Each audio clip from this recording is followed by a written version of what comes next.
xafladan oo lagu dabaaldegayay sanad guuradii koowaad ee ka soo wareegatay markii xilka loo doortay madaxweynaha Jamhuuriyadda Federaalka ee Soomaaliya Mudane Maxamed Cabdullaahi Maxamed Farmaajo 8 Febraayo 2017 ayaa lagu qabtay magaalada Jubba ee caasimadda dalka Koonfurta Suudaan waxaana ka qayb galay jaaliyadda Soomaalida ee waddankaasi iyo madaxda safaaradda Soomaaliya ee dalka Koonfurta Suudaan.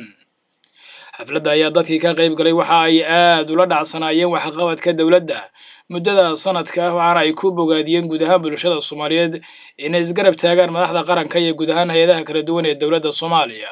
qaar ka mid ah bulshada ka qayb gashay xafladani ayaa muujiyay dareenkooda farxadda leh ee ku aadan 8 Febraayo. isgarab istaag waxistar walaaltinimo dawlad jacayl waxaan dhihi karaa waxaan nahay community-yaalka ugu fiican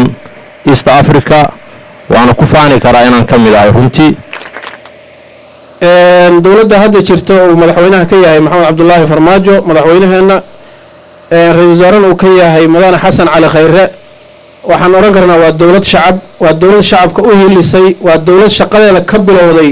shacabkiina hoos u fiiriso dawladihii hore oo waxa weeye hore u jiray oo ku meel gaarada soo maray waxa muddo meelo kale inay wax ka bilaabi jireen amniga waxa weeye arrimo kale siyaasadda cilaaqaadka laakiin waxa muddo dawladdan inay markii la doortayba inta fariisteen ay ka hadleen waxaan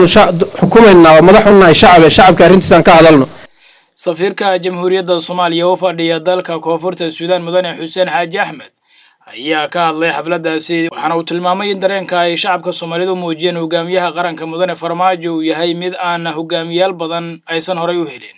lama qiyaasi karo siday shucuurta dadka ahayd baarlamaankii markaa meesha joogay waxaa ku khasbay inay go'aanka gaaraan dareenkii ka jiray bannaanka ayay ka tarjumeen saasayna codka ku bixiyeen oo ku doorteen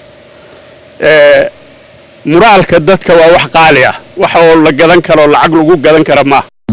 shalay ayay ku beegnay 8 Febraayo sanad uu buuxsamay markii hogaamiyaha dalka loo doortay Mudane Farmaajo markaas oo shacabka Soomaaliyeed gudaha iyo dibaddaba ay muujiyeen dareen isku mid ah oo ay ku taageerayaan madaxweynaha qaranka iyo dawladdiisa waxaana muddadaasi sanadka uu qabsoomay dawladda Soomaaliya wax badan oo la taaban karo. Axmed Cali Kaahiye warbaahinta qaranka Muqdisho.